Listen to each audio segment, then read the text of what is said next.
അല്ല, ആ ചോദ്യങ്ങളൊക്കെ അമേരിക്കയോട് ചോദിക്കേണ്ട മറ്റു രാജ്യങ്ങളാണ്.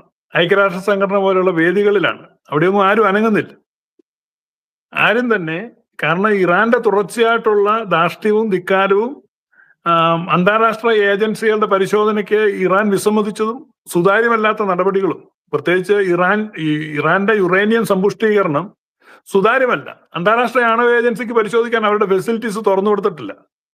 അപ്പൊ അവർക്ക് ജനാധിപത്യപരമായ ഒരു ഗവൺമെന്റും സുതാര്യമായ നടപടിക്രമങ്ങളും ഉണ്ടെങ്കിൽ അവരെ ആരും ആക്രമിക്കില്ല. അമേരിക്ക ആക്രമിക്കില്ല. അമേരിക്ക അങ്ങനെ ആക്രമിക്കാൻ ഇവിടെ അമേരിക്ക പ്രക്ഷോഭം ഉണ്ടാവും. കാരണം അമേരിക്ക ഒരുപാട് ജനാധിപത്യ വിശ്വാസികളുള്ള രാജ്യമാണ്. ഇവിടെ ഇപ്പൊ ഏറ്റവും വലിയ തമാശ എന്താന്ന് വെച്ച് കഴിഞ്ഞാൽ, ട്രംപിന്റെ ഏറ്റവും ശക്തനായ വിമർശകൻ, ഞങ്ങളുടെ മലയാളി കമ്മ്യൂണിറ്റി, ഞങ്ങൾക്ക് പരിചയമുള്ള ആളുകളുണ്ട്, എന്നോടൊക്കെ വന്ന് എപ്പോഴും ട്രംപിനെ പറ്റി, ഞാൻ അങ്ങനെ ട്രംപിനെ സപ്പോർട്ട് ചെയ്യുന്നൊന്നും ആളല്ല, എങ്കിൽ പോലും വന്ന് വഴക്ക് പിടിച്ചുകൊണ്ടിരിക്കുന്ന ആളുകളൊക്കെ ഞാൻ ഇന്നലെ നോക്കിയപ്പോൾ എല്ലാവരും ട്രംപിന് സപ്പോർട്ടാണ്. എന്ന് പറഞ്ഞാൽ ഇവിടുത്തെ ഡെമോക്രാറ്റുകൾ പോലും 100% അമേരിക്കൻ ജനതയുടെ പിന്തുണയാണ് ഇതിന്.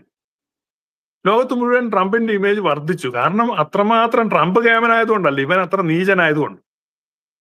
ഒരു ഇസ്ലാമിക് സ്റ്റേറ്റ് തകരുക എന്ന് പറഞ്ഞാൽ ലോകത്തിന് അത്രയും സമാധാനം ഉണ്ടാകുക എന്നുള്ളത്.